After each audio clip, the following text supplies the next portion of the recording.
Hey guys, alright. I'm really trying to get these videos done. Um, so I'm trying to do it like maybe 2 a day. Ooh, and I took a nap this afternoon. I was so worn out. So, I'm taking a really quick second while I have a minute away from the family and I'm in the bathroom again. That is my quiet place usually. So, right now I just wanted to welcome you tonight. And I want to talk about God uses broken people, and how the enemy tries to lie to us and tell us that we're disqualified because of things we've gone through in our life, when actually that's the very thing that God justifies us to use to bring people to the Lord. And I just think that's amazing the way He works. And let me see if I can push on here to make sure I see everybody. All live chats are visible. Let me see. Oh, thank you for being so good to bear with me while I'm learning this. So anyway, oh hey, Christy, I love you. And we do gotta make a plan for everybody to get together. That lives close enough to be able to do that. Maybe we could find like a common ground. We could figure it out. Like we were talking about with Deb earlier. But anyway, yeah. So I'm gonna, if you have a pen right now and a piece of paper, that's great, because I'm gonna give you some scriptures to write down, because I'm not gonna go through them all, because I don't want to do another hour long, and people just have too much time. That is precious, that they need to be doing other things than just sit here and listen to me mumble. So I'm going to give you some scripture and just ask you to look these up on your own time, because it does go along with what I'm talking about, and about how God uses broken things. And basically, I'm going to give you a little bit of my testimony for those who are interested. Because I'm going to do that. I'm going to, just one second, I'm sorry. I'm going to, because I'm in my room in here. My bathroom is down 2 steps. I'm going to get my drink though, because I'm really thirsty. Okay. Sorry. Alright. Whew, got preaching going on in the bedroom, got preaching going on in the bathroom. Alright, we're blessed and highly favored, right? Hallelujah. Alright. Thanks for putting up with me. Oh, I'm so thirsty. Alright. And that's my cat trying to come in. That is so funny. I wish I could let y'all see that. Alright. Hey, Irma. Okay, so if you've time to get pen and paper. So I'm going to tell you about God uses brokenness, okay? Look up in Acts 13, verses 51. No, excuse me. Acts 13, just read all of Acts 13, or when you have time. Psalm 51, verses 8, and then verses 16 through 17. Psalm 34:18, Psalm 69:20, Psalm 109:16, Isaiah 57, verses 14 through 21, Isaiah 66, 1 and 2. I know Isaiah 61 is definitely one of them. I don't know why I didn't write that down, unless I did. Maybe it's, okay. Psalm 147:3, Jeremiah 23:9. Isaiah 65, verse 14. And there are a lot of good things in Jeremiah, the book of Jeremiah. And these are things that I've just written down. Okay, and I'm going to explain something to you guys. If you're on here, please, I would love you to interact with me, because I want some feedback on this. All right. Oh, excuse me. I'm sorry. I forgot these passages on the back. Ezekiel 21, Really, I would read all Ezekiel 21, but I do have highlighted 6 and 7, verse 6 and 7, Isaiah 1 verse 28, Isaiah 8 12 through 15, Isaiah 65 14 through 15, and then Jeremiah 50 verses 23 and 24, and then again Jeremiah 51 verses 6 through 10. All right, so just like look those up on your own time. But I'm going to explain something to you. All right. If you feel like that people take advantage of you and that you're easily manipulated, or you're just so quick to say yes to everything because you want to please people, especially in church.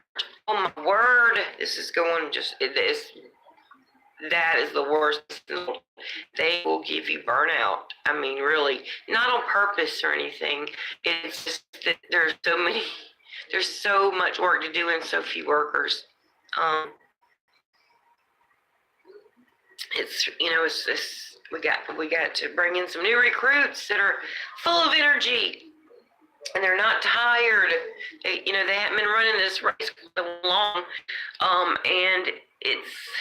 Hey, everybody, glad y'all are joining me. I'm just talking about the way God uses broken people. And that's the very thing usually that our ministry is founded or based from, if we're trying to find our place. And also, the enemy, he comes in to accuse. He's the accuser of the brethren. So, he always wants to whisper in your ear about what your past is, But, what you do whenever he does that now, when you come to understand what he's doing and he's playing these mind games, you just say, well, that's fine. Yes, that was my past. Every bit of that is true. But I have a new future in Yeshua, Jesus Christ. I'm remade. I'm all brand new. So get behind me, Satan, because you have nothing over me anymore. You have no hold over me. You have no authority over me anymore. And it says resist the devil and he'll flee. But another thing is, we're dealing with generational curses. We're dealing with a lot of things going on in the world right now. Demonic possession is definitely on the rise because we've got so many people that have walked away from the word.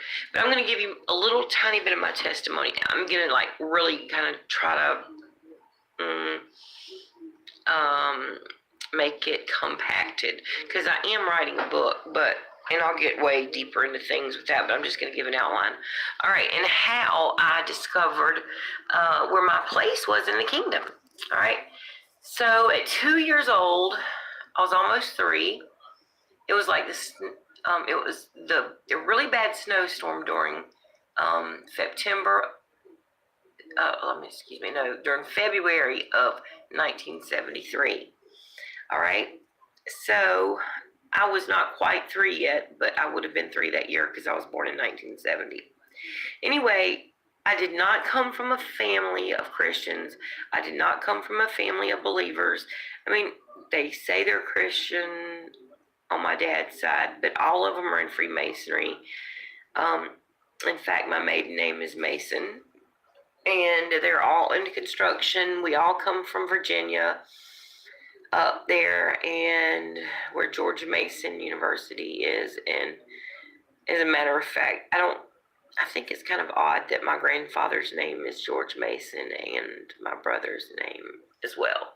So anyway, all that being said, this is a spiritual battle that we're in, and the Lord puts a strategy in us or a plan in us that he has for us, his will, in our mother's womb. He makes a purpose for us, and then the enemy, of course, tries to come and steal, kill, and destroy that purpose that God put in us. And he's a very, very, very cunning spirit being, a created being. That's what he is, because he was an angel that fell, so he was created. And so that's his job, is to kill humanity, basically, and he's doing a really good job so far. Because I think the churches have definitely laid down and underestimated him and not stood up and taken back the authority and the power that Yeshua Jesus Christ gave us in many, many scriptures. It says we are able to trample serpents in, I can't, to trample serpents under our feet, or and we have complete authority over the dark forces of this world when we have the Holy Spirit alive and full in us. So I'm sorry, my cat is just getting on my nerves. I'm so sorry. Anyway, so I was two, like I said, 2.5, a little around that, and I was in my room. My mom was messing into Wiccan stuff, and we have some Celtic roots back in our family that goes back, generational stuff. But my mom, now my grandmother ended up being a Christian. She was a Christian, actually, and so we were sitting in my house, and I was in my room playing, and I actually remember this. And also my mother and my grandmother has told this over and over and over. Well, they're in heaven now, but they this story to everybody, including myself. But I actually remember because we had such a big blizzard in South Carolina, and that's very unusual for South Carolina. But the doctor told, no, excuse me, not the doctor, but the angels told me that I was about to get really, really sick, but not to be scared, because they were going to be with me. They were going to protect me, and that I would be okay, and, not to be scared. So I was just talking to them, and, children are innocent, so of course they see things that adults can't a lot of times. And my grandmother and my mom heard me, and they're talking to somebody, and came in there and was like, who are you talking to? And I was like, well, these two angels were in my room, and they were just telling me that I was going to get sick, but I would be okay and not to be worried or don't be scared. And they thought that was kind of odd, but the funny thing is, it's not funny at all, but the strange thing is, I did, in fact, end up in the hospital with double pneumonia in a croup tent or oxygen tent that was, I still remember, silver metal bars, and they were the old kind, and when you have fever and you sit and lay up against it, and it makes your whole body ache. And I just remember that tent top was clear like plastic. It had a zipper around it. They put oxygen in it all the time so that I could breathe without putting me on any kind of like ventilator or anything. And I remember going and looking outside out the window at the Baptist hospital and looking at my mom and dad playing in the snow because I couldn't go out there. And so, yeah, like I totally remember that. And so my whole life, even though I wasn't raised in a Christian home, it's very strange because God has just carried me along. And even though there were a lot of things that came up in my life that the enemy used to harm me, God actually used those things for the good now. For instance, I'm trying to think. Like, I've done some really cool things, like being in pageants and modeling and stuff like that when I was younger. Like, I got to sing for the president twice on the White House lawn at Christmas time for their Christmas pageant, special thing that they did, and that was in I think it was in 1977, and I think it was in 76. I went 2 years in a row, and I think it was those 2 years. But anyway, I do have the pictures, and it's really cool. And Carter was in office at that time, and we actually got to take like a tour in parts of the White House that like the regular people don't get to go through, and we got to sit in the desks in the offices, and we have pictures. I have pictures of that, and I just think that's kind of cool. But I think it's even funnier that whenever I was on stage, and we were up there quite a long time, and I was like 7 years old, and I had on a green velvet, pretty flash in there. Let's see, what does that mean? I don't know what that means. Anyway, so it was like really cool that I got to do that, but they wouldn't let me off the stage to use the bathroom, and I had on like a hoop skirt, those big hoop skirts like Gone with the Wind, and it was like a green velvet dress. It was long, so like literally I asked them like 4 times, like, I've got to go to the bathroom, and they were just like, you can't leave off the stage. So I literally squatted and peed on the stage. Oh my gosh. I look back, I was a mess. So I just peed on the stage right there in front of the president and everybody. Didn't care. So that's kind of funny. And not thinking the fact that when I walked away that there would be a big huge wet spot on the cardboard that they put on top of the stage. That was so funny, but thank God I was only really 7, so I got away with it. But when you gotta go, you gotta go. And the bad thing is I had on thermal underwear because it was so freezing in DC, and I had never been anywhere that cold except for I had been to Virginia because that's where my family's from. But not this time of the year. At Christmas time, it was so cold. I'm used to the South, so that was weird. That I was just I have a small bladder. Look, I gotta go and I gotta go. So anyway, I'm gonna go and my mom put me in pageants every weekend. Bless her heart, she's passed away now, but she did live vicariously through me, and I had fun. I'm not gonna say that I didn't get a lot of good attributes, from pageants. It did teach me how not to be shy, and it did teach me how to have interviews, because I've never ever gone on a job in my entire life, I think, except for one that I did not get the job. It just gave me, I guess, confidence in a lot of ways, but I do see the downside of it too, and I have put my daughter in a couple, and I have judged, of course, but some of them I just think are, I don't know, I'm just not in line with that anymore, because I do think it puts sometimes the wrong emphasis on beauty, that it's more internal. It's more external, when in fact it's actually more internal. So I like the natural pageants, which is the last pageant I judged, that was a natural pageant, which I do like those better, but little girls do like to play dress up. My cat knows how to open the door by herself, so I keep looking thinking somebody's coming in, and it's just my cat. But anyway, so that being said, I did professional modeling, and understand, I'm not bragging, I'm just trying to give you a background of where I came from, so you can kind of understand when some stuff comes up here very soon. I'm fixing to tell you, you'll understand why.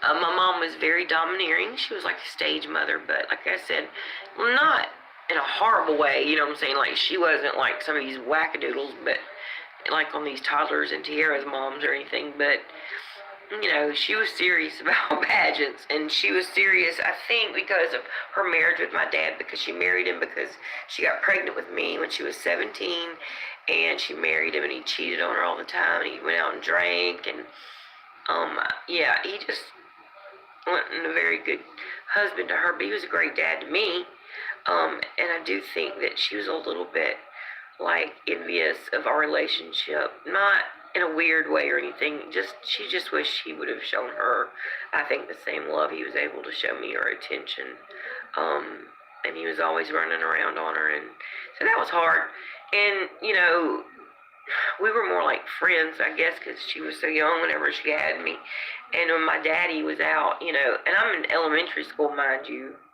and my daddy's out, drinking, running around with women, and my mom has me out riding around at 3 a.m. looking in hotel rooms for my dad's car, trying to get me to point him out to her, if I saw it.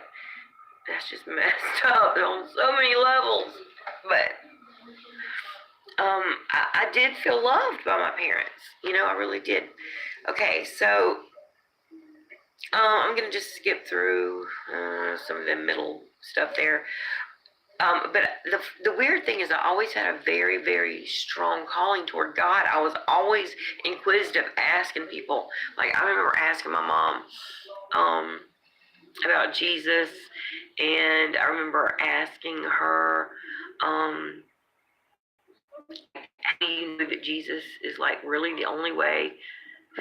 And she actually told me that she was not sure, but he just was.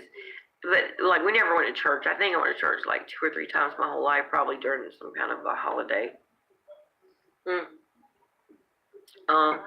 Like, I mean, I knew who Jesus was, and I guess I thought I was a Christian just because I lived in America, but I had no relationship with him at all. Nor did anyone in my family, except, like I said, my maternal grandmother read the Bible. But, so I was the peacemaker in my home between my parents, because I was an only child for like 8.5 years. And so I was the peacemaker, and I was always trying to like run interference so they wouldn't argue or fight. And then I just learned to be a loner. But God always talked to me and gave me dreams, and like I never felt really alone. It was so weird. And then not knowing what Catholicism was, or not understanding truly what following Jesus is. I mean, I thought being a Catholic was Christian, and so I was like, I want to be a nun. I want to be married to God, So I told people that, like, I was serious. Like, I really wanted to be married to God, but I didn't understand, anything about the Bible. I'd never read the Bible, really knew nothing about it. And in the 9th grade, this is another funny thing. I've always been very strong-willed and a very strange person, I would say, different than many of my other classmates. In the 9th grade, I remember taking physical science, and we were required to take a test, and it was talking about the Big Bang Theory, and it was talking about like evolution. I don't even think it mentioned creation on there at all. And so when I took the test, I answered the questions correctly. Not the way the teacher thought they should be answered, but they were correct. Talking about the Big Bang Theory and stuff like that. And like, I just refused to write down lies just to get 100 on a piece of paper. So he called me out, and I was like, why did I get an F? Actually, I think it was a 0. And he was like, because you didn't even try. And it's because I put down that I believed I believed in creation. So anyway, he was really, really smart. Hey, welcome. Anyway, so yeah, teacher, you're sitting here telling us that the Big Bang Theory is a fact instead of a theory when it's called the Big Bang Theory. I was just like, I was sitting there questioning the teacher about that. I was like, okay, how are you sitting here telling us that that is a fact when it's called a theory? A theory is a theory, not a fact. And I said, I have a fact for you. God said, this is like in 1984 probably. I was like, God said bang, and it happened. And that's it. And he goes, well, you can choose to follow along in our classroom and our curriculum, or you can just leave. So I picked my stuff up, and I walked out and slammed that door, hard. And I did not go back to that class. I got an F for the whole year. Well, and I was very surprised my mom actually had my back on that. Because she said she was a Christian, but she had messed around with witchcraft and stuff like that when I was a kid, and like Ouija boards and stuff, and that like opened some doors that I didn't know about until later that I had to deal with, and we can get into that another night, and I will. But anyway, the nun idea quickly went out the door whenever I met my first boyfriend, and I, you remember your science teacher saying we came from fish still cracks me up. Yeah, isn't that funny? Let me tell you what my youngest son said, who is now, let's see, he is 27 now. And this is so funny because every year in science class, I would always go round and round with the teachers when they were in public school. I was like, okay, when you teach all this other stuff about all these theories of where we come from, like evolution or the Big Bang Theory and all that stuff, that my children are to sit out and go to the library and are to be given a different curriculum because you actually have to do that. Or you used to. That was in the 90s. I don't know now. But anyway, so the teacher was one day talking in the class, and my son cut up anyway. My youngest son, he's a mess, Zach. And the teacher was talking about evolution, and Zach raised his hand, and the teacher called on him, and yes, he said, well, I have a question. And the teacher was like, what? And he was like, well, I was just wondering, can we take a field trip to the zoo before all those monkeys turn into people? And I mean, this kid was in the 3rd grade, and I was just like laughing so hard when the teacher called me, thinking that I was gonna like get upset with him because that they thought that was a smart answer. And it may have been, but he believed it, and he knew it was true. And so the teacher and said that he, I said, well, he's not going to participate in that. We've already talked about that. He said, well, I'm a Christian, and I think that evolution goes with Christian theory. I said, what? How can evolution, have you read the Bible? Like, have you read Genesis? And then he was like, well, I'm a Catholic. And I was like, oh, okay, well, all right. I said, well, I'm not going to get in a debate with you about that. But I'm just going to tell you that I believe that there was Adam and Eve in the garden, and that is what I teach my children, and that is what they will learn. And if there's a problem, I can homeschool them. And I did do that some with them a couple of times, and I do homeschool my daughter now. But it's just crazy. I mean, if they were to present all of the possibilities and present them all as theories and not just shove them down the throats as facts, that would be one thing. But anyway, I'm rambling off into another tangent. So anyway, I started dating my first boyfriend, and my mom not, really set much boundaries. Well, she had weird boundaries. It's so strange. Like, it would be okay for me to go and be in a bikini contest in a club. Yes, homeschooling is awesome. I love it. My daughter actually begged to be homeschooled after she wanted to go back to middle school in the 6th grade, and she was there like literally a month and was like, okay, Mom, I'll be homeschooled again. I want to be homeschooled. So yeah, that was a good reality check for her. But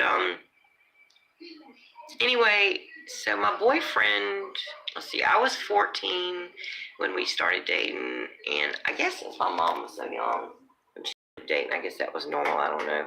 But she used to take me to his house and drop me off. His mom was a nurse. We dated for a really long time, a long time for a kid. I mean, without doing anything, like I didn't really kiss him or anything at first, nothing like that.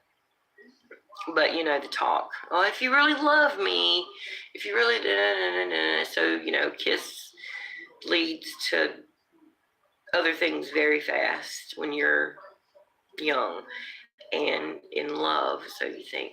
So anyway, I did think I loved the guy. And looking back, I did for that age, I guess. And, I believe in waiting until marriage if at all possible, because of the complications that come with and the bad things that just go along with premarital sex, unwanted pregnancy, and just decisions of dealing with that, and having children young, or dealing with an abortion like what I'm fixing to go into. So yeah, well, the first time that I was intimate with my boyfriend, which is really weird. This is so strange how I got. This is what I'm going to come to about the March 4th thing. Okay. Whenever I had relations with him the first time, I got pregnant. And every year, it was in June when school was out for my 9th grade year. Is when that happened. So, a month or two went by, and I did not receive a visitor. And I was just thinking, no way. One time, there's no way. But there was a way. And I was not even old enough to drive, you guys, yet. And so one of my friends, we had just gone back to school. I mean, school back then started back in the big, first week in September, maybe. I can't remember, but it was somewhere around then. And my birthday is September 30th. So it was really close to my 15th birthday. But she cut school that day and took me to Planned Parenthood because she already had her license. She was a little older than me. So, and that was the only place I had ever heard of to even go to find out if you're pregnant. I was too stupid to go to the store and buy a pregnancy test off the shelf. That's how young I was. But I went to Planned Parenthood, and when I went in, it was really nasty and dirty, and it kind of smelled, and I was just like, ugh. I was not used to conditions, let's put it that way. And then they said, all right, well, you gotta go pee in this cup, and I did, and it came back, and she said, okay, well, you're pregnant, which I don't know how I thought that I couldn't be, but I kind of knew I was at the same time. So I was just like, holy moly. I mean, I'm a couple weeks away from my 15th birthday, and that's it. I mean, I'm just no ability to take care of myself, much less a baby. However, I was very even pro-life back then. I just did not believe in abortion at all. And murder, even at that age, is just really weird. I don't know. I definitely danced to the beat of my own drum. Well, or to the beat of the Lord's drum. Let's put it that way. Not mine, but his. But to other people that don't have certain spiritual gifts, it seems different or odd to them. But anyway, so I was by this time almost 2.5 months pregnant or whatever, 12 weeks, something like that. But listen, we did the calculator the other day, me and my husband, about when my baby would have been born, because I knew it would have been March, but I couldn't remember the exact date, the due date would have been, but it was March 4th. So that was confirmation. And we realized that last night whenever we added that up on the calculator due date thing, because I was like, that's weird. Because in church yesterday, we were talking about this abortion issue. And then we were talking about, I was like, yeah, March 4th. We got a March 4th, Christian, that song Christian Soldier, Onward Christian Soldiers or whatever. And so my husband was sitting beside me, and he was like, March 4th. I don't know. It was just really weird. And then when I found that out last night, I was like, what? God, that is just confirmation upon confirmation. So that was the due date of my baby that was supposed to be born. And so at Planned Parenthood, they told me that I was pregnant, and she said, when do you want to schedule your appointment to come back for your abortion? And I was like, well, I'm not going to have an abortion. And she was like, oh, well, yes, of course you are. You're way too young to have a baby. It's going to ruin your life. There's no way at this age that you're able to have a baby. I mean, just all these scare tactics. And I was like, well, you know what? I'm going to go home and I'm going to tell my family. I mean, it was almost if I had the money, honestly, they probably would have gone ahead and set it up and let me come without them because that is what I was getting from what they were telling me. And basically, it was just like, I feel like I was in a timeshare resort with somebody trying to sell me a timeshare. Seriously, when I was sitting across from that lady in that room. Crazy. I just still look back and think, well, what are people thinking? I mean, how do they live with themselves? But anyway, so I go home, and of course, I don't tell my parents right away because I'm horrified of my mother mostly, and I don't want to disappoint my dad because I love my mom and dad very much. And I love my grandmother, my mom's mom. Like, she was like my second mother, and I just loved her so much. And I didn't want to disappoint her, of course, but I mean, I knew I had to come out with the truth because this problem was not going to get better. In fact, I was starting to get morning sickness, and my mom was asking me about, like, have you had your period, this, that, and the other, because she knew I had a boyfriend, and she knew we were pretty cozy, and so, anyway, don't trust your kids. No, I'm just kidding. Trust your kids, but seriously, I mean, when it comes to hormones and stuff like that, that's just why I just don't want my daughter to date at all until she's old enough to decide that she is ready to possibly get married, called courting, but not necessarily dating one-on-one or even two or double dates. I did all kind of crazy stuff on double dates. But so back to the abortion situation. So one night, like, I was just like it was just weighing on me so hard, and I was just like, I've got to get this off my chest. One person knew about it, and that was my friend that took me to Planned Parenthood. And so, like, I didn't know who to go to. I didn't know who to tell. I was so scared. And I just walked in my parents' room one night, and they were in the bed together, laying down, just watching TV. And let's see, have you thought any more about getting one of those vehicles that has ultrasound machines in them? Yes, I have. I'm still on that. Listen, that's what I'm saying. Like, God is propelling this pretty fast now. Like, it's been a long time coming, but I do believe that God is really moving right now, and he's doing some things, and this is the beginning of something that he has started. I mean, I've been working in the pro-life, trying to, I've gone to Charleston, and I've spoken for a group called Silent No More for women who have experienced abortion and stuff like that. Kids here don't even date anymore. They just go willy-nilly. Yeah, that's what I'm talking about. Yeah, that's why my daughter is not going to do that. Yeah, we've already gone over all that. We've set the rules up really, really, really, really early on ahead of time, and I think it's also easier because she doesn't go to public school, because they're all wanting to dating in the 6th and 7th grade, and they're doing all kind of stuff at school they shouldn't do behind the teacher's back. So yeah, that's why we just don't go for that. We're not going to go in for that. But she is very socialized. I mean, she's in youth fine arts at church. In fact, she's had practice every night this week because they're fixing to have districts this coming up weekend. So anyway, and she's competing in 8 different categories, and I'm really excited. And I'll record some of that and share with you guys because she's really, really good. She's doing vocal solo, and she's singing Dry Bones. We call out to Dry Bones Come Alive. I don't know the name of the song. I'm trying to think.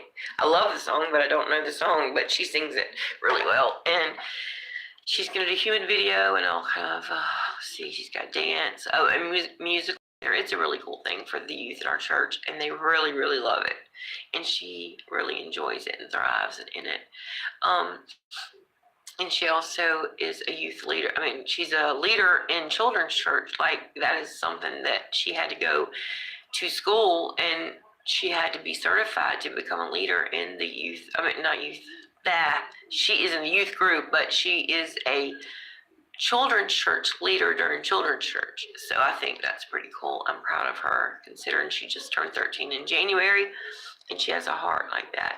So that makes me proud. But yeah, that going back to the abortion thing. That night when I told my parents, I just went in there and I said, I have something I've got to say to y'all. And my mom said, "You're pregnant, aren't you?" Yeah, yay, Jaden. um, yeah, I'll definitely record that so y'all can see it. You'll get a kick out of it, especially the one thing she's doing, the musical theater, because you know how she likes to jump and she's a jumping bean. But yeah, she's gotta do like a back tuck and some other thing, and she's like got to do it in some boots because she's like a newsboy like type thing. So she's been practicing that, and she's like kind of scared of those boots on, which I am too.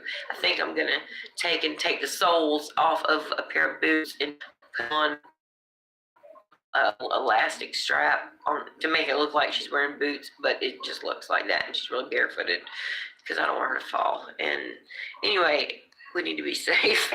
So yeah, my mom said, "You're pregnant," and I said, "I am." So she said, I'm not gonna say what she said because it was a cuss word or two or three or four, and my dad as well. And basically they just said, "Go to your room." So I went in my room, and I just remember sitting on my bed, like rubbing my belly, talking to the baby. And I've been healed from this, and that's the only way I can tell this story because it was really hard for a long time. But anyway, I went in my room and I was rubbing my belly, and I was promising the baby that I would protect it. I wouldn't let anything happen to it. And like I just felt like it was just me and that baby against the world, because my mom and dad, and I could see that didn't go over well. And then when I say the only person that knew was my friend, I take that back, because my boyfriend, of course, knew, and he knew she was taking me. He should have been the one to take me. He was older than me, and he was driving, so he should have taken me. I don't even know if I told him I thought I was pregnant. I might have not even wanted to tell him. I don't know. About those very, very, detailed things, but I just remember he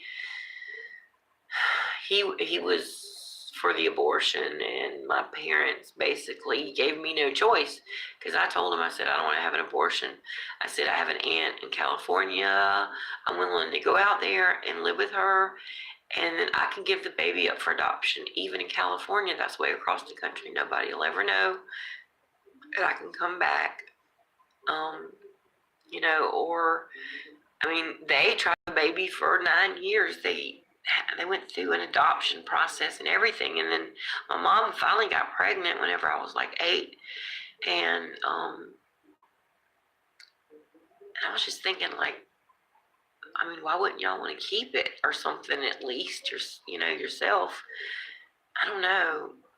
But I mean, I was given like every idea I could come up with, seriously. I mean, I knew that there was no way at that age I would be able to take care of a baby emotionally or physically, but I knew that killing it was not the answer. I knew that there were lots of people that wanted babies, that wanted to adopt, like my own mother. When I wanted a sibling and waited 8 years, I mean, I was like, this is insane. This is truly insane. You have had fertility problems. You went through fertility treatments. You went through adoption, and then you finally got pregnant.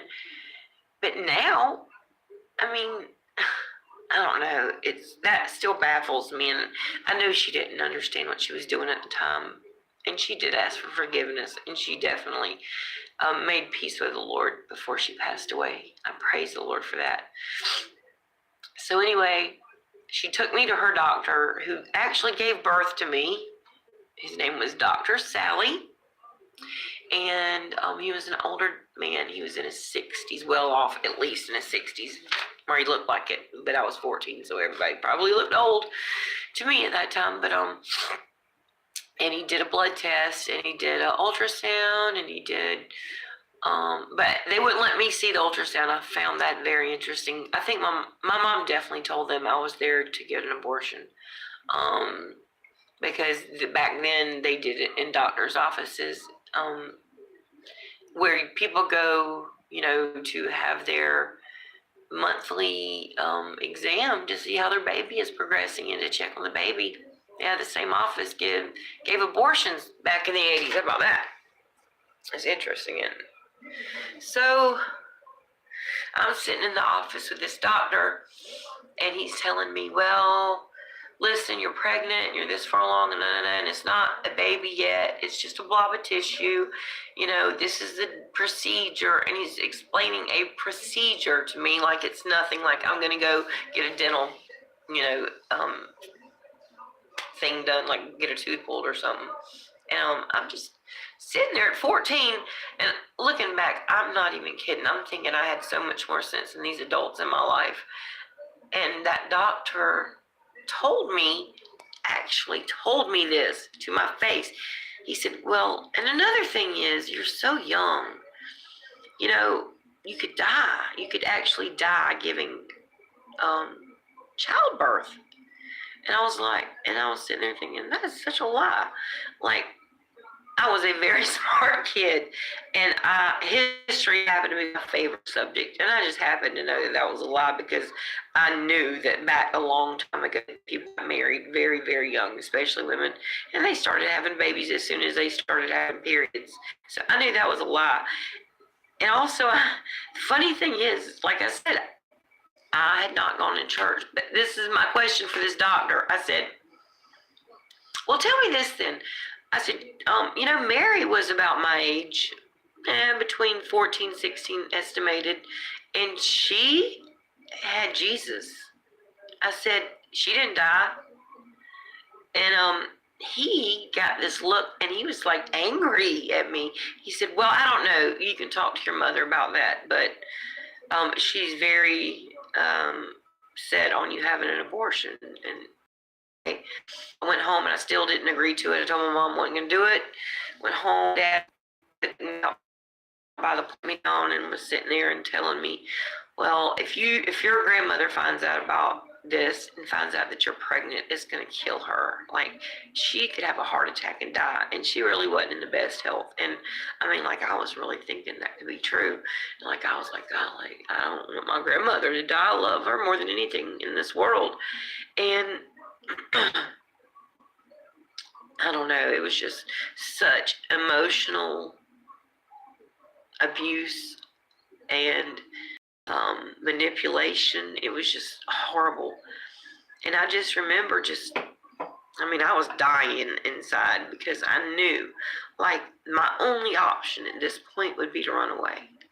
Like, that would be my only option. And I didn't know where to run to. I didn't know, like, where would I go? I was very sheltered in ways, and naive in a lot of ways, but then in other ways I was very worldly. So anyway, I just didn't have a choice. They said, listen, we're setting up the abortion, and you're going to go have an abortion. You can't live here.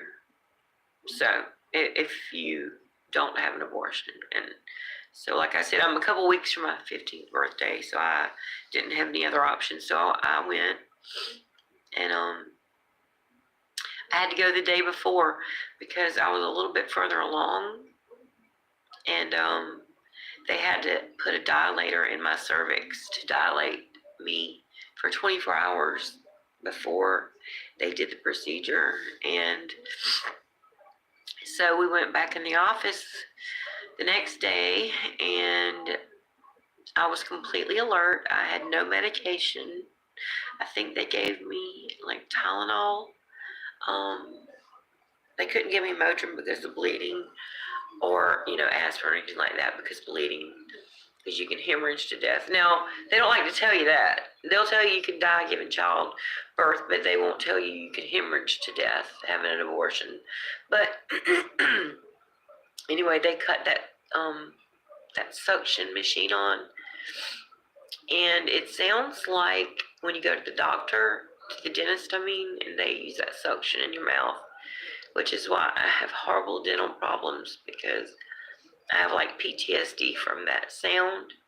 And in fact, I was in a hospital with a lupus flare-up a couple of years back, and I wasn't able to hold any food down, and they put this tube in my nose and down into my stomach to continue to suction the stuff that was in my stomach out, and because I was constantly vomiting, and like literally, like I jerked it out in my sleep, I think, or I told them I couldn't. I mean, like I was freaking out, like really, I was having like a meltdown almost, because of the sound of it. It was just like it just flooded right back immediately, and put me in that place, and so anyway, I pulled it out, and then I refused to put it back in, and I just told them why, and I said I would just throw up, and so that's why my ministry is to stop other women from making that same mistake, not the mistake of getting pregnant, because that was an accident, but it was a mistake because God doesn't make mistakes. And even though the enemy, he did destroy and kill my baby physically on this earth, my child is in heaven, and I know that I will see him or her again, and I know that that happened for a reason. Not that God wanted it to, but I was not living in his will, so I was therefore living in my own way, in my own life, and I had sex before marriage, and I shouldn't have at a very early age, and that was a consequence. And so even now, looking back at my parents, I have a daughter that's 13, and I'm just thinking about next year. And then I did have a daughter that was 16 that did get pregnant, and I have a 13-year-old grandson that is 5 months older than my youngest child. And so yeah, it really, really, really turned me from a regular, probably just, I don't believe in abortion, to, balls to the wall, like I am on this. And so since that time, I've been giving my testimony to anybody that will let me, at churches. I've done it at the State House. It was on the news. I've done it at the Customs Step House in Charleston, South Carolina. Like just any place or any venue that will open up for me to tell it, I will, because I don't judge women, who have been through that, but I do know what they're going through, and I do know that the pain and the scarring that goes along with it, and I do know also that there's a lot of things that go along with that, like shame and unworthiness and spirits of suicide and depression and oppression and cutting and just all kind of just things to do to self-harm, drinking, partying as a kid, teenager, just all kind of stuff like that. It just opened the door just for all kind of stuff. But you know what? I kept having a dream that that God came back, or that the Lord came back. I didn't see his face. It was just a profile or a shadowing of his profile, but I could see tears like rolling down his face, and he was huge up in the sky, like huge, huge, huge. And I just remember just like standing there, just feeling so alone and disconnected, and just the feeling of darkness and just despair and hopelessness. And I started crying, saying, why? Like, why not me? Like, I loved you, God. I thought I loved you. I thought I was a good person. And he actually said to me, I tried to warn you so many times, and you never even listened. You never listened. Now, I had this dream, I don't even know how many times, multiple times through my teenage years, and then through my young adult 20s. And then I had that dream again whenever I was 27, and I was invited to go to church with somebody that was a neighbor. And I decided it would be good to go for my children, because I had 3 children, and I was remarried and all that good stuff. And so I was like, yeah, that would be good. because I kept having that dream whenever I was living with my husband. Well, he's my husband now, but we were living together in sin after I divorced my first husband. And I kept having that dream, and I would wake up in the middle of the night sweating and crying, and I'd wake him up, and I'd tell him, and he'd say, "Oh, it's ridiculous, go back to bed," because he was basically an atheist. And it was funny because like I would just be so shaken, like it was so real. It was much more real than my reality that I experience when I'm not dreaming, when I have dreams from the Lord like that. So anyway, a couple of years later, after we got married and everything, because I did finally, I think I got to the point where it was like, I'm gonna have to either leave or we're gonna get married, one of the two, because I can't continue in this, because I'm feeling shame and guilt and all this other stuff. And so anyway, we did get married, but I had that dream again. I went to church, and I didn't have a Bible, but something at church must have hit me. So I went and bought a Bible, and I went back to the vehicle that I was in, and the Bible, I was like, I'm gonna try to read it, because I did try to read the Bible one time whenever I was pregnant with my middle child, and I started in Leviticus, and it started talking about how you can't eat shellfish and stuff like that, and I was like, okay, well, this is probably not the religion for me, because I love my crab legs and lobster, so I think I'm just gonna shut this back up and not look into this any further. Anyway, I'm too selfish. I like my shellfish. I'm just kidding.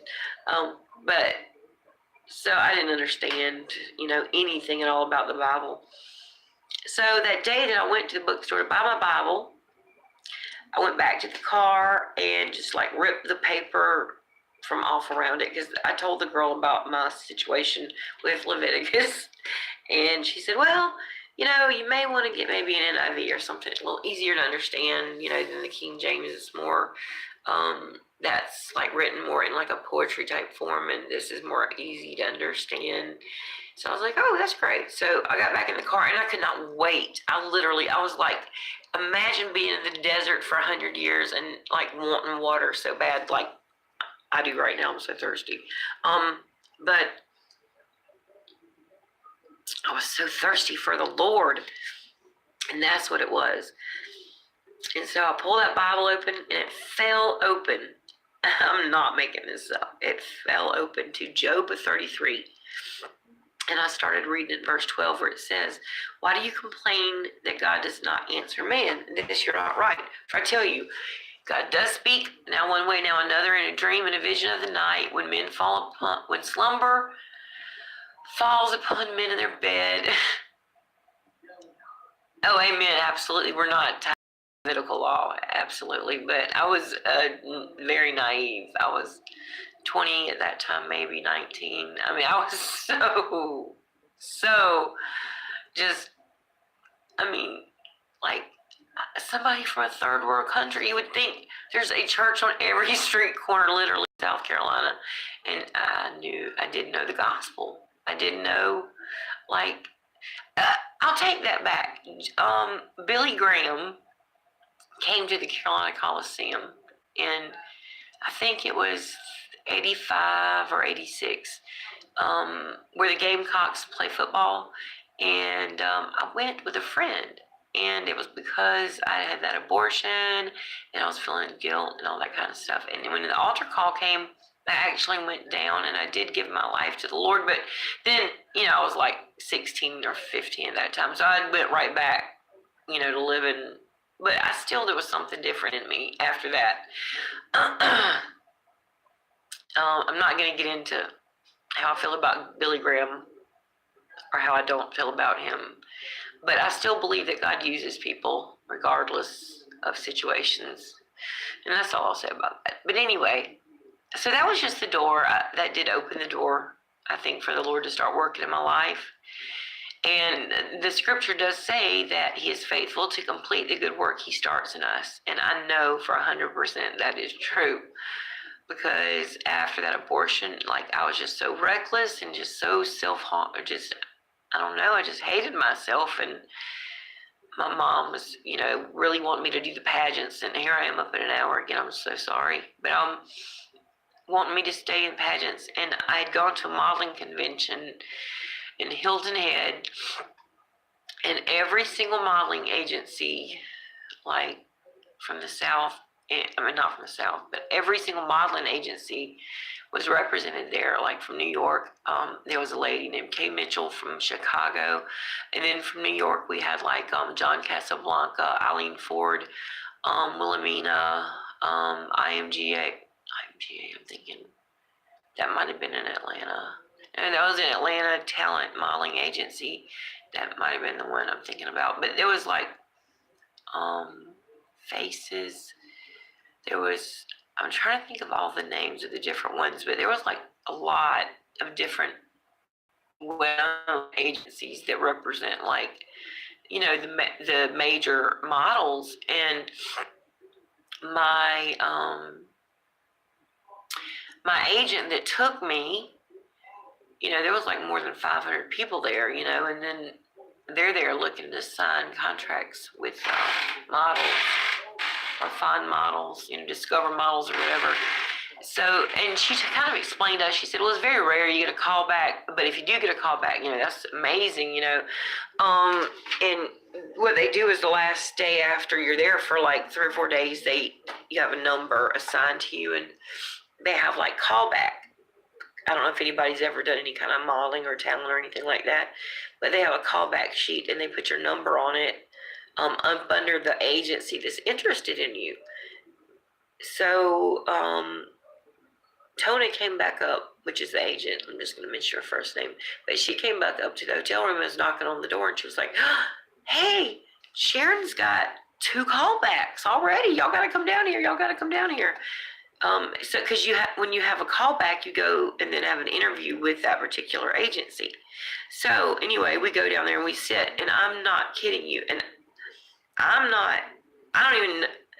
I really think this was spiritual, because I think the enemy had a plan for me. I'm so glad I didn't go. So glad I didn't go to New York. But I had a call back from every single agent that was there being represented. No kidding. I'm not kidding.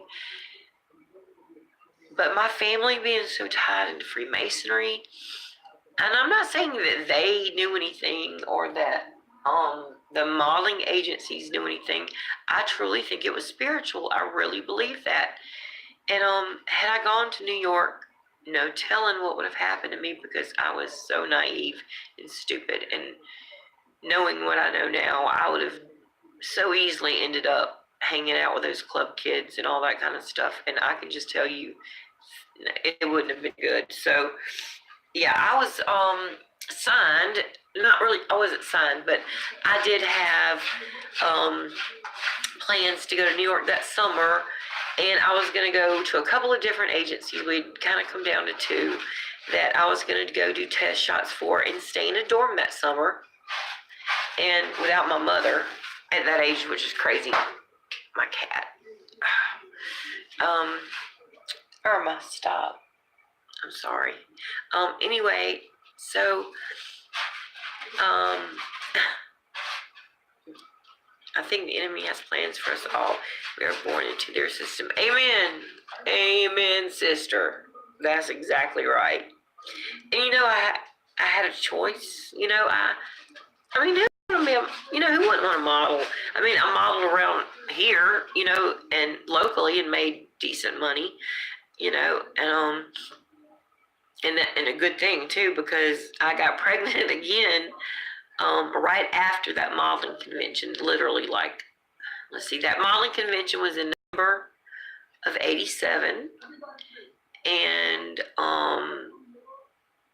I got pregnant in. No, wait a minute. My daughter was born in November of '88. So, I got pregnant in February on Valentine's Day of 80, 88. And, Mr. What's Mr.? I don't know. Quit. Stop it. Anyway, Kirsten was born in, she was due the 28th, but I went in labor with her on Halloween, and that was so much. I did not want to do that, and I did not want to have her on Halloween. So I mean, seriously, I like held out until like a couple hours after November the 1st, and finally she was born, and I was 18 by a month. But when I told my mom I was pregnant, and I just straight out told her, I was like, I'm pregnant. And we were in the car, and I said, and I'm not getting an abortion. So, and she was like, I was never going to ask you to do that. Oh my gosh, my cat just used the litter box. Oh my goodness. Sorry. Anyway. So, letting some air in here. So anyway, yeah, I got pregnant again, and it was kind of on purpose because I wasn't using anything for birth control, because honestly, in my mind, I really didn't want to do that. I really did want to have a baby, and I wanted, thinking in my head I could replace that first baby, you know what I'm saying? But you can never replace a child, no matter how many you have. But that was my thinking back then in my young teenage mind. So I did have the baby, and my mom sold all my pageant dresses, and she was a good sport about it, and I think she did feel guilty because of what happened before, so she actually got married, and I had 3 children by the time I was 20 years old, and it was just like one after another. I could not have enough children. And I know that was also an attempt at healing wounds, but I was a good mom for my age especially, and yeah, so the enemy had that plan, but God had such a better plan for me. And after that happened with that abortion, I just turned it, and even before I was saved, you know what I'm saying? Like, I would tell everybody that I talked to, don't do that, don't do that. It'll ruin your life, it'll ruin your life, it'll ruin your life, it'll ruin your life. Probably. I'm sorry if that's, is it bothering you? I'll get her to shut up. No, she's eating, actually. No, we put that down while I finish this up. I think it's, I'm sorry. Open this preaching in my other room going on. Okay. Huh? No. Okay, that was my daughter. Sorry. She shut the door for me. Anyway, so, anyway, where was I?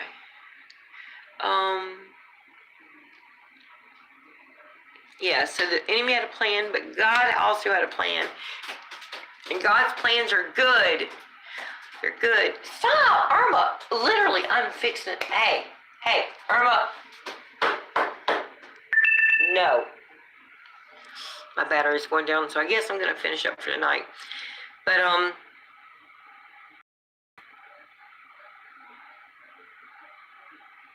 you're a bro? Oh, TJ, you're a bro? All good. Did I say sister? If I did, I'm sorry. I didn't mean to.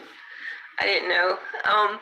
But anyway, and men are affected by this too anyway, by the way. You know, it's not fair that men don't have any right or say over a baby that they help create. I think that men should have the right to say, if that is their child or possibly their child, that they want to have the baby when it's born. Like, they want to take responsibility for the baby when it's born.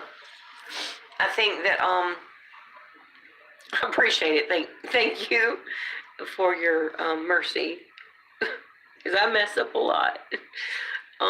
But anyway, yeah, I think men ought to stand up and have a right to. I think men ought to start standing up, like you, TJ.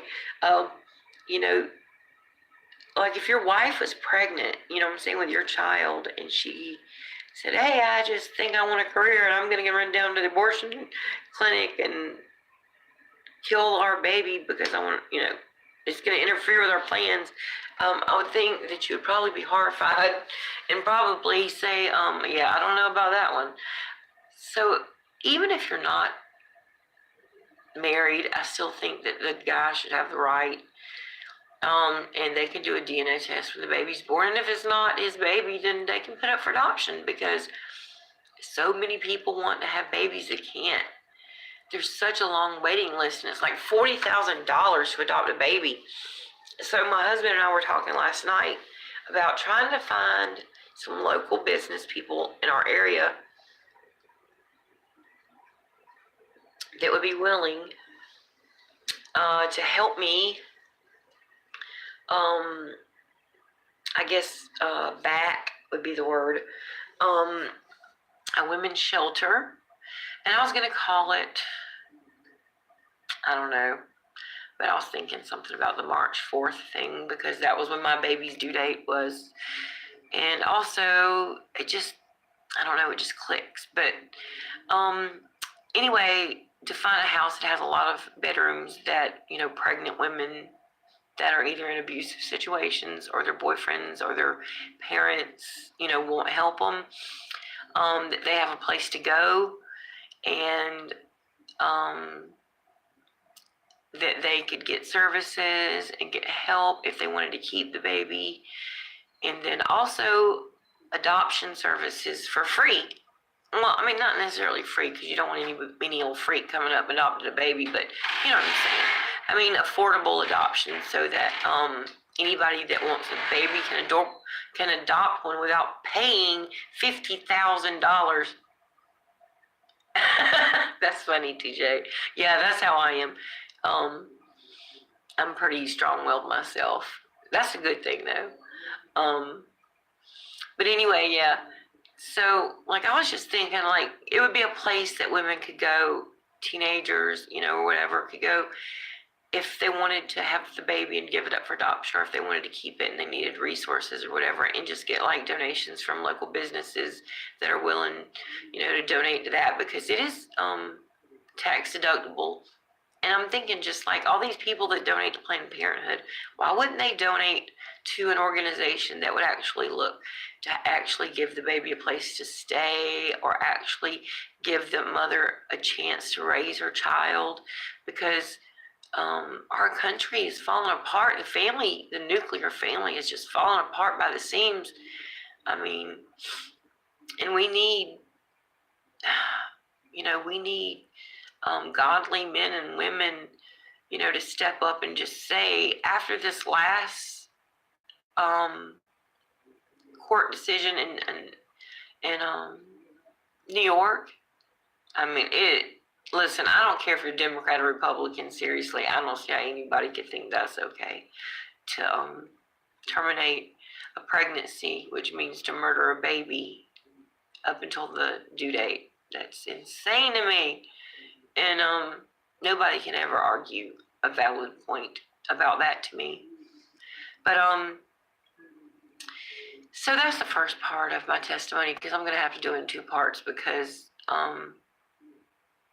even though I did find the Lord, there are tons of kids in the foster care system that need to be adopted for free. That's exactly right, Christy. You're exactly right. You know, they say money is the root of all evil. Yes, you're right, TJ. It is a game of souls for the devil. You're exactly right. Thank God those babies go back to the Creator from where they came. But the women and the carnage it leaves behind in the women's life, you know, if they don't get help or healing from the Lord, you know, the suicide rate is higher, addiction rate is higher, just, you know, living risky lifestyles. And also, the fact that you're not able to have children later in life sometimes is a huge, huge situation. I know several people that have had abortions when they were younger, and now they're infertile and they never were able to have children. So yeah, there's a lot of reasons not to do that.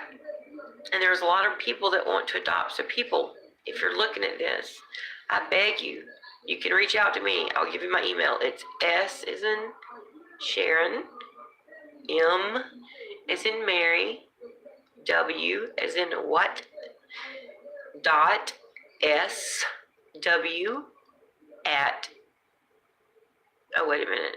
Did I give you the whole thing? Hold on. Okay.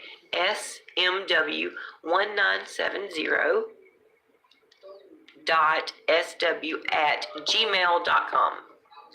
So if you have had an abortion and you need some counseling or need to talk to somebody, or if you are pregnant and you're considering an abortion, for God's sakes, please reach out to me. I will definitely get back in touch with you. Leave your phone number, whatever. I will definitely get in touch with you. But yeah, people, this is a spiritual war. These people are doing the same old thing that they were doing back in Syria and Samaria and Canaan, when they were offering their babies up to Moloch and Baal. And that's what I was talking about this morning. Let me see, I didn't read that. Hold on. Let's see, what do we say? TJ says, our youngest we adopted, he is the youngest son. Oh, God bless you, TJ. You know what? I wish there were more people like you that were able to do that, because there's so many kids that need a home. I have a friend, a good friend right now, actually, and she's doing the same thing. And this is an older child, and I'm just so thankful for her, because she has such a good soul, and she hasn't been able to have children of her own, nor has her husband. And you know what? God is just so good to this child. She already knew him, and he was in foster care, and he needed a home. And so now, hopefully, she's going to be able to adopt him, and she was already his godmother. So, you know what? God balances things out. He knows how to work things. He doesn't need us to step in and tell him, like on the Georgia Guidestones, you know, how many people we need to obtain perpetual balance in this world. No, screw that. We don't need that. We got God. People die every day. The old people die and the new people are born. That's called the cycle of life. And we are interrupting that, and God is not happy. And I'm just going to say that if our country does not repent, collectively, we have got some serious judgment coming. I mean, it's already started, but it's going to get way, way worse if we do not repent. And we can do that individually, and we can definitely, you know, ask the Lord to forgive us for things individually we've done, you know, whether that is having an abortion, even if you chose to do it and realized it was wrong, you know, He will forgive you. If you have paid for an abortion, if you have given somebody an advice to have an abortion, it's win-win. More than likely they're potty trained. Yeah, it is a win-win situation. You know what? You think you're helping the kids out when the truth is the kids end up always helping you out. It's so weird. You think you're really doing them a favor and you're giving them a blessing, and they're blessing you. And that is the truth. And if I was healthier and I didn't have so many kids and grandkids, I would probably adopt many children. I would have literally loved to have 20 kids and live out on a farm somewhere. That would have been so me. Here in, I guess, is that New Zealand? Our old die unnaturally, and our youth is becoming sterile. It's so sad. Most haven't even noticed. That's happening here too. They're turning the men effeminate, and they're also messing around with our hormones, so that men are not as virile as they once were, and then it does mess with our fertility, and women too, both. It messes with men and women both.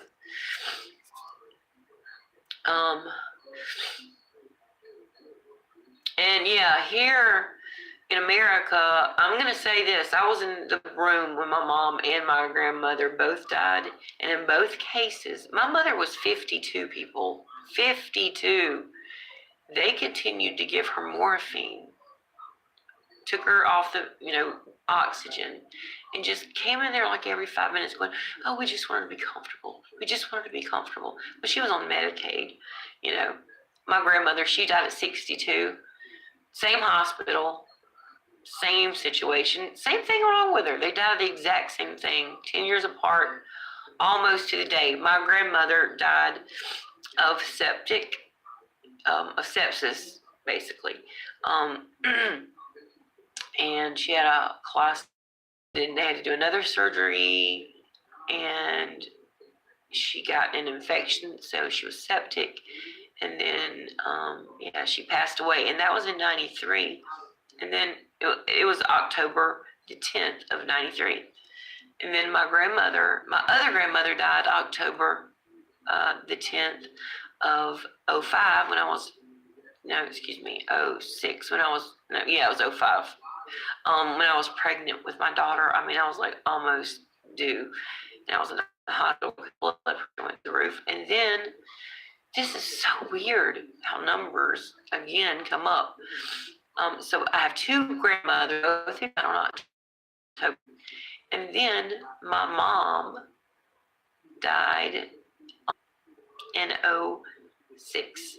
My youngest child, Jaden, was 9 months old at the time, and I was only 35 when my mom passed. But with both of them in the same situation, the nurse kept coming in there and just pumping them full of morphine, TJ. So I don't know if that's what you're referring to, but if you mean like euthanasia or something like that, where they just, I guess if your insurance won't pay anymore, then that's what I guess that's what your outcome is. Now, my other grandmother had plenty of money on the Mason side and had great health insurance. She lived into her 80s. She was good to go. But if you don't have money, then we don't get the same care. It's sad but true. But anyway, I'm going to let you off tonight because I know I'm running way over. I'm so sorry, y'all. Didn't mean to take up all your time tonight. But I want to tell you something about the next thing I'm going to talk about to finish the rest of my testimony, and I will try to do that even if I don't do it live, and I just record it and put it on. From suicide to cancer. Okay. It's all not natural. No, it's not. Well, the book that I'm writing, I think the name of it is going to be From Heroin to Hallelujah, because after my mom died, I lost a baby as well. And I was going through like really, really hard depression at the time. And I was on our praise team at our church, and we were having a lot of spiritual things going on there. And I was dealing with health issues, my mom's death, the loss of a baby, and I was still breastfeeding. Finishing up breastfeeding because she was, eating regular food, but I was supplementing. But anyway, lost the other baby, and I was diagnosed with lupus. I was in the hospital off and on a lot, like crazy fevers, body hurting.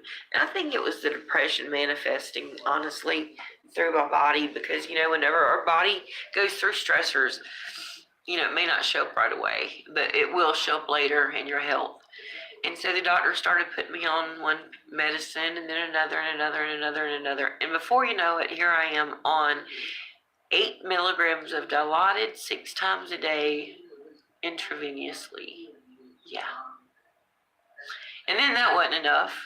So I went to the more normal drug of choice now among middle class housewives, I guess. And it's the same thing, technically, as Dilaudid, but it's dirty because you don't know where you're getting it from. It's off the street. And the thing of the matter is, it could kill you. So, but God delivered me from that. And I mean, totally delivered me. So that's what I'm going to come in with next. Because, honestly, that is truly like a miracle that I have never even imagined in my life that could happen, because I was suicidal. I wanted to die, and I was basically trying to kill myself without killing myself, if you know what I mean, because I don't know, I just have always heard that if you kill yourself, you go straight to hell, and so I didn't want to do that, And I was thinking, like, I would actually pray at night for the Lord to take me in my sleep. And I think I was doing risky behavior again because of pains that I wasn't dealing with and trying to lower that pain threshold. Anyway, in the long run, it really took me down a really dark, dark path. But as per usual, Yeshua, Jesus Christ, came to my rescue again. He left the 99 for the one, and that is where I'm going to leave you because it's an awesome story, and I give him all the glory for it because it is just amazing. He is amazing. All things are possible with him, through him, by him. All things are good, and all things are pure, and all things are true. And I just would ask you that if you don't know the Lord, that this is the day of salvation. We're not promised our next breath. This life is a vapor. Eternity is forever. It's called eternity. So call out to the Lord. He is here for you. It says in the last days that he will pour out his spirit on all flesh, and that anybody that calls upon the name of the Lord shall be saved. So call on him. All right. And like again, if you're struggling with any of these things I talked about, even depression or anything, just please reach out to me. I'm glad I made it to listen. Thank you, Church Sis, you too, Esther. So thank you. I'm so glad that you came in, and I'd love to talk to you some more. Next one, and I'm gonna add. Let's see. I'll invite you to my page because I don't know if I did or not, but anyway, it'll notify you when I go live again with the rest of this live stream. So I love you guys. Have a good night. God bless you, and may God watch over you while you sleep, as he always does his children. I love you guys. Good night. Shalom.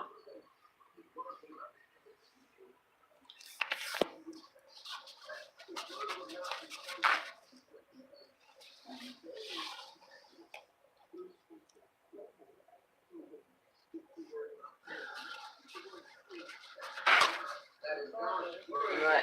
First of all, live stream on the toilet. Yes. Then, second of all, no one says dress code is outrageous. What? No one says dress code is outrageous. Like, I'm not even kidding. Like, you can't wear anything. That's not good. Well, no, I'm saying, like, okay, first of all, I couldn't wear these jeans. Which I guess I can understand. See, my jeans don't wear. Where's your dad?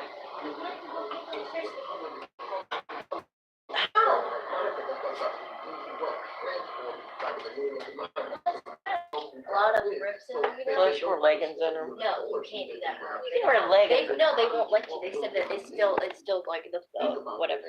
But you can wear ripped jeans below. See, they have to meet the fingertip length below. So basically, you can't have jeans that have ripped. A lot of you are facing different things. Sorry, I need you to give me a speaking out of your mouth. He's probably But a lot of remember. people don't He's have the got a knowledge fucking to gas. back it up. So You say, well, I'm speaking so you can't have you don't really believe what you're speaking. Go ahead. All right? So, jeans can't have once red again, I ties say we with do a lot of fingertips things length. out of ignorance. Josiah with King Necho. So see, look, if I wore these jeans, they'd have to be here. None of these people These were ribs believers. couldn't be. None of It'd these have to people be were like Christian, these. but God Right. still used them to accomplish. Yeah, I'm sorry. I'm just looking for my ponytail holder so I pull my hair up. I'm hot. The Bible says you pray amiss. You want to be here. Brought it. I did? Yeah, brought it. I saw it sitting there.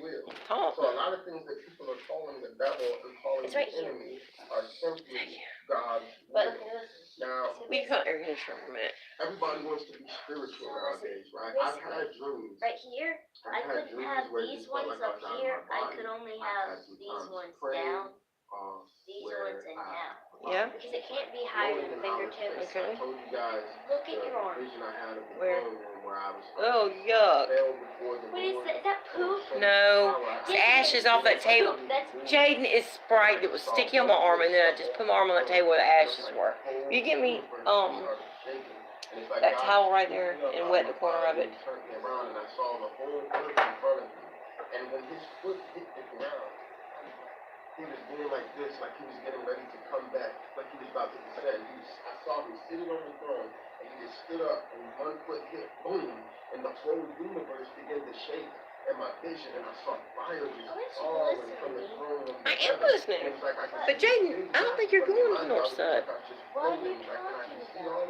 I don't think you're going to And there Northside. was people across the map, and they had their Who hands said held that? high like this. And they would say, That just goes to show how much you and the don't. fire was No, moving. he's talking about it, but nobody said nothing And for then that sure. time revival He began to actually break out. You saw the Well, fire he can begin say He to what said he he was spread. going You this know week. that Wow, fire he is was towards whether or even doing it. the Lord showed me Well, that's fire fine, is but traveling all over America. that's not to say that for sure that you will. What happens now, go places. He said if I wanted to go to Northside Nation, that I could go to Northside. If we decide that you can, if we decide that's a good thing. There's an anointing that is on And that then life, and that the just Lord depends on how is things are going and in the world. I Yeah, you were just telling me about your pants and the dress I code. was talking about their dress code, how it's crazy. Well, I think all school dress codes are crazy. They really are. If you think about it. Well, no, I know, but listen, like, I mean, I know modesty's a good thing to have, but it's still insane.